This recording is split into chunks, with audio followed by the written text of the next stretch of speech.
Okay, so today I'm reading Abram inherits Canaan. So then Abram went up from Egypt, he and his wife and all that he had, and Lot with him, to the south. Abram was very rich in livestock, in silver, and in gold. Now, we're all rich in something. I'm rich in my family. I have a husband that loves me. I have two beautiful girls. I have two cute little doggies. I got a Greyhound Boxer mix. She looks kind of funny. And then I got a purebred Chihuahua. And she's the boss. She kills the big one. What's what? So, and he went on his journey from the south as far as Bethel, to the place where his tent had been at the beginning, between Bethel and Ai, to the place of the altar which he had made there at first. And there Abram called all on the name of the Lord. Lot also, who went with him, with Abraham, had flocks and herds and tents. Now the land was not able to support them, that they might dwell together, for their possessions were so great that they could not dwell together.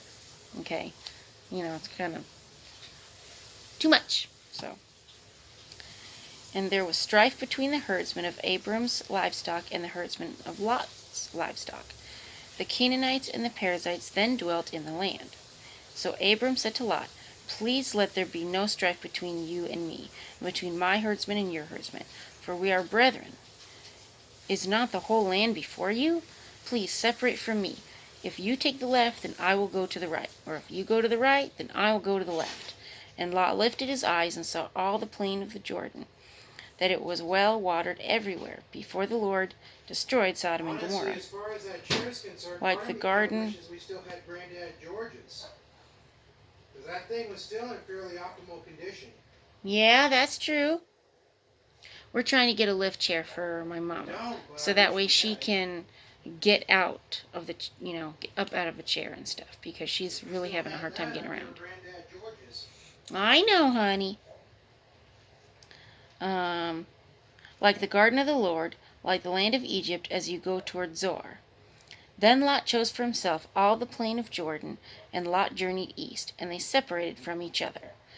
Abram dwelt in the land of Canaan, and Lot dwelt in the cities of the plain, and pitched his tent even as far as Sodom.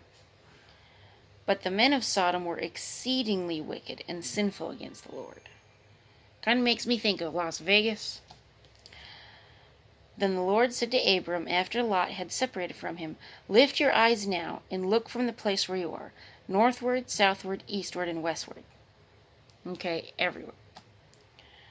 "For all the land which you see, I give to you and your descendants forever. And I will make your descendants as the dust of the earth." Can you imagine? What a blessing right there. "So that if a man could number the dust of the earth, then your descendants also could be numbered. Arise, walk in the land through its length and its width, for I give it to you." Then Abram moved his tent, and went and dwelt by the terebinth trees of Mamre, which are in Hebron, and built an altar there to the Lord. And that's how it ends. Abraham moved his tent, and went and dwelt by the terebinth trees of Mamre, which are in Hebron, and built an altar there to the Lord. At the end of the day, who deserves your altar? Who deserves your respect and your worship? Is it God? Does he get your respect and your worship? Is it yourself? Is it your children, your husband, a family member, a friend? Just think about this in your life. Who, at the end of the day, gets your respect and your worship? Food for thought. Chew, chew, chew. Swallow, swallow. Digest. Okay? So, anyway, have a great day.